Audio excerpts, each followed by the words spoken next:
अच्छा, तो भाई इस वीडियो में हम देखेंगे कि नुक्तों को एक लकीर में हम किस तरह से ला सकते हैं। और ऐसा करते हैं कि इस सवाल को ना एक्सेल पे ही हल कर लेते हैं, ताकि अगर आपको कभी एक्सेल इस्तेमाल करने का इत्तेफाक हो, तो आप यही चीज़ आसानी से खुद भी कर सकें। तो भाई सवाल ये है कि मंदरजा झेल खानों में एक सनतकार की 1995 से लेकर 2002 तक की सालाना आमदनी दिखाई हुई है। अब कह रहे हैं कि इन मालूमात के ज़रिए ग्राफ पे नुक्ते बनाएं और उसके लिए इक्वेशन मालूम करें। आपके ख्याल में सनतकार की आमदनी 2010 में कितनी हो गई होगी?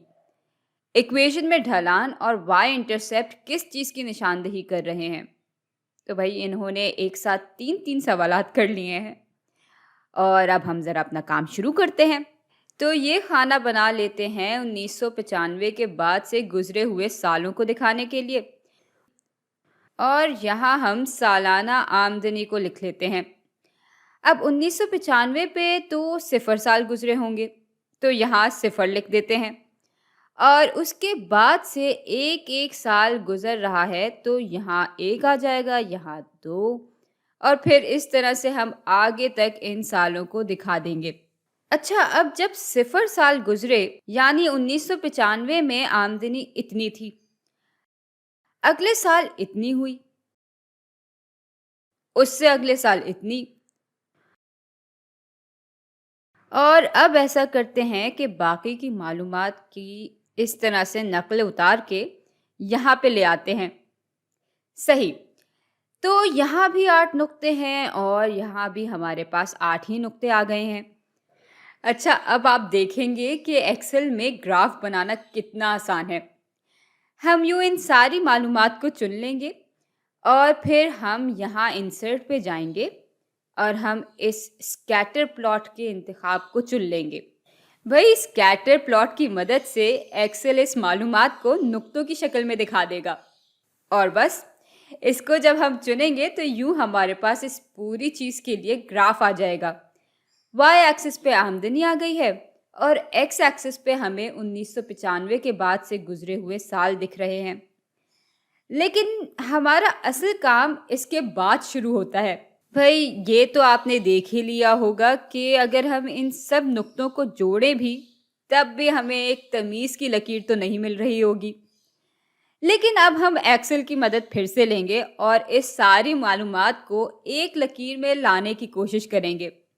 और इसके लिए हमारे पास यहाँ बहुत सारे इंतखाबात हैं।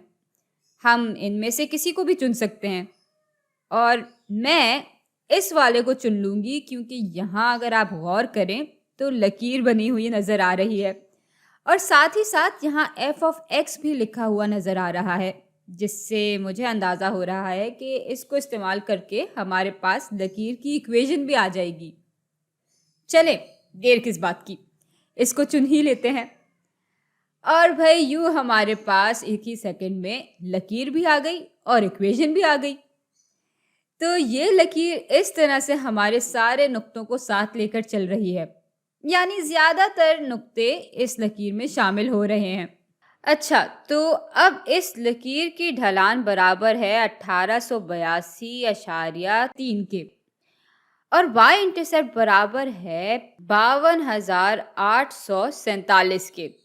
अब वाई इंटरसेप्ट दिखा रहा है कि ये लकीर वाई एक्सिस पे कहाँ से गुजर रही है, और वाई एक्सिस से चूंकि हम आमदनी को दिखा रहे हैं और वाई एक्सिस पे गुजरे हुए साल सिफर होंगे, तो इसलिए वाई इंटरसेप्ट हमें दिखा रहा है कि 1995 में कुल आमदनी कितनी थी। और भाई यहाँ ये कदर इस कदर से थोड़ी सी मुख्तलिफ है जो कि हमें खानों में दी गई थी।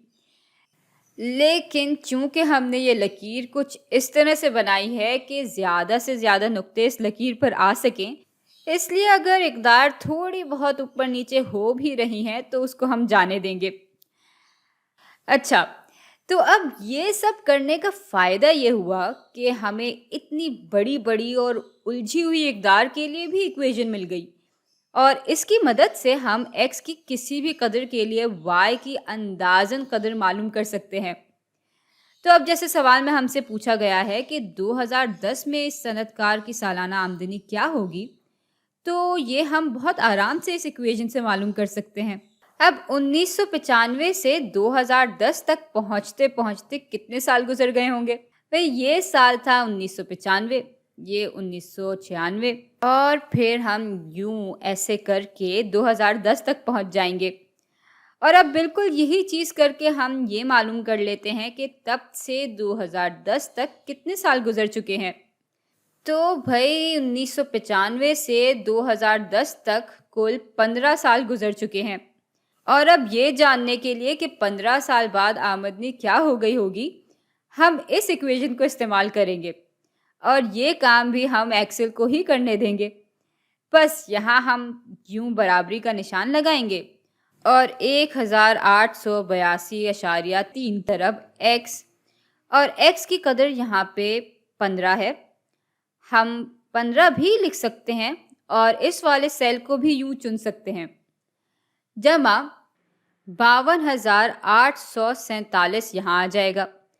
और अब जब हम एंटर दबाएंगे तो यूं फौरन हमारे पास जवाब आ जाएगा। और भाई यूं हम एक्सेल और इस इक्वेशन की मदद से आगे के कितने भी सालों की आमदनी का अंदाज़ा लगा सकते हैं और इसको हम एक्सट्रापोलेशन का नाम देते हैं।